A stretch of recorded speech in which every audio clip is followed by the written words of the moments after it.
एक बार महात्मा बुद्ध एक गांव में उपदेश दे रहे थे। वहां पर कुछ लोग और भी बैठे थे जो महात्मा बुद्ध के उपदेश को सुन रहे थे। तभी वहां पर आकर एक मछुआरा उन लोगों के बीच में बैठ जाता है। वह सभी लोग उठकर खड़े हो जाते हैं क्योंकि वह एक मछुआरा था। महात्मा बुद्ध यह दृश्य देखकर आश्चर्य से उन सभी से कहते हैं कि तुम सब क्यों उठकर खड़े हो गए जब यह मछुआरा तुम्हारे बीच में बैठा। वह सब महात्मा बुद्ध से कहते हैं कि यह एक पापी मछुआरा है जो जीवों को मारकर अपना पेट और अपना परिवार पालता है। महात्मा बुद्ध कहते हैं, क्या तुमने कभी कर्मों का सिद्धांत सुना है?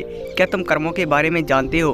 तुम सब यहाँ बैठकर मुझे सुन रहे हो क्योंकि तुम ऊंचे कुल के हो, लेकिन इसमें कोई बुराई नहीं कि वह एक मछुआरा है। वह पापी नहीं है, सब उसके कर्मों का सिद्धांत है।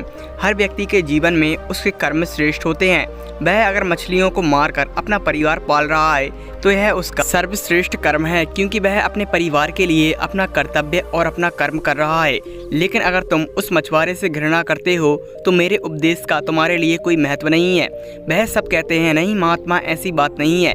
महात्मा बुद्ध कहते हैं, ज्ञानी व्यक्ति वही होता है जो सभी को एक सम्मान माने, चाहे वह राजा हो या फिर वह रंक हो। और कर्म इंसान से कोई भी कार्य करवा सकते हैं। तुम्हें कभी किसी से घृणा नहीं करनी चाहिए अगर तुम मेरा उपदेश सुन रहे हो तो।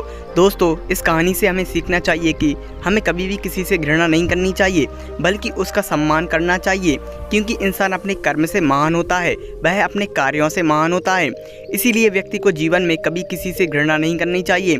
ज्ञानी व्यक्ति वही होता है जो सभी को एक सम्मान माने, चाहे वह फिर कोई हो। दोस्तों, अगर जीवन में कोई लक्ष्य लेकर चल रहे हो तो अपने आप को कभी बड़ा ना माने बल्कि अपने आप को छोटा मानकर अपने जीवन में बड़े कार्य करें। एक दिन अपने जीवन में महान सफलता पाएंगे आप भी।